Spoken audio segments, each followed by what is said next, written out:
बिहार विधानसभा चुनाव 2025 में महागठबंधन ने अपने सामाजिक समीकरण को मजबूत किया है।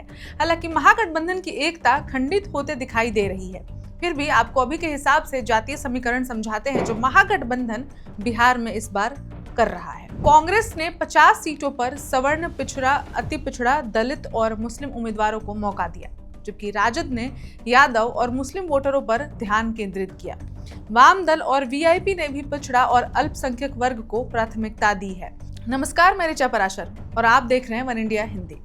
बिहार विधानसभा चुनाव 2025 में एनडीए के मुकाबले महागठबंधन ने अपने सामाजिक समीकरण को विस्तार देने का प्रयास किया है। इसमें प्रमुख दल राष्ट्रीय जनता दल यानी कि राजद और कांग्रेस ने अपने पारंपरिक वोट बैंक के साथ साथ सर्व समाज को ध्यान में रखते हुए उम्मीदवारों की सूची तैयार की है। ये इस बार का इनका चुनाव का जो समीकरण है थोड़ा बदला है। वहीं वाम दलों ने भी अपने आधार वोटरों को ध्यान में रखते हुए उम्मीदवारों का चयन किया है। कांग्रेस ने 50 सीटों पर अपने उम्मीदवारों की घोषणा की है। इसमें सवर्णों को प्राथमिकता देते हुए 19 सीटों पर भूमिहार, ब्राह्मण और राजपूत उम्मीदवारों को मैदान में उतारा गया है। पिछड़ा वर्ग से 10 उम्मीदवार, अति पिछड़ा वर्ग से 6 उम्मीदवार और 5 मुस्लिम उम्मीदवार भी शामिल हैं। इसके अलावा अनुसूचित जाति के 9 और अनुसूचित जनजाति के 1 उम्मीदवार को टिकट दिया गया है। पार्टी का मकसद ये है कि सवर्ण, दलित, पिछड़ा, अति पिछड़ा और मुस्लिम समाज के वोटर अपनी भूमिकाएं निभाएं, यानी कि जीत हासिल करना। आरजेडी का जनाधार यानी राष्ट्रीय जनता दल ने अपनी 51 सीटों की सूची में आधे से अधिक उम्मीदवार यादव समाज से चुने हैं। इसके अलावा पार्टी ने 6 मुस्लिम उम्मीदवारों को भी मैदान में उतारा है।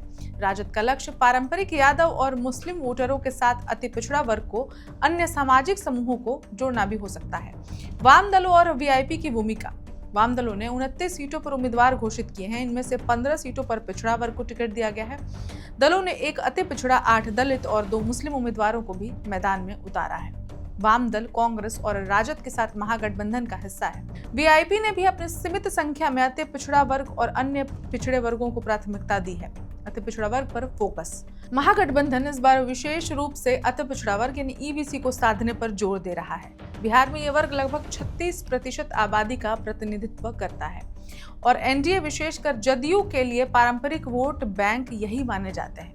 राहुल गांधी और अन्य महागठबंधन नेताओं ने इस वर्ग के साथ संवाद और बैठकें की हैं ताकि उनकी हिस्सेदारी सुनिश्चित की जा सके। 2020 चुनाव में कितने सवर्ण उम्मीदवार थे? तो आपको ये भी बता दें कि पिछले चुनाव में कांग्रेस ने 70 सीटों पर उम्मीदवार उतारे थे, जिनमें सबसे अधिक सवर्ण 34 थे। मुस्लिम उम्मीदवारों की संख्या 10 और दलित 13 थी। पिछड़ा वर्ग और अति पिछड़ा वर्ग को क्रमशः 10 और 3 सीटों पर मौका मिला था। इस बार कांग्रेस और राजद ने अपने समीकरण को और संतुलित करने का प्रयास किया है। अब इस खबर में इतना ही, लेकिन महागठबंधन और कांग्रेस और आरजेडी के बीच जो सीट शेयरिंग का फॉर्मूला है वो अभी तक तय तो नहीं हो पाया है। इसलिए बिहार चुनाव के सभी खबरों पर हमारी नजर बनी हुई है। जो भी अपडेट्स आएंगे उन्हें हम आप तक पहुंचाते रहेंगे। तब तक देखते रहिए one India Hindi. Subscribe to One India and never miss an update. Download the One India app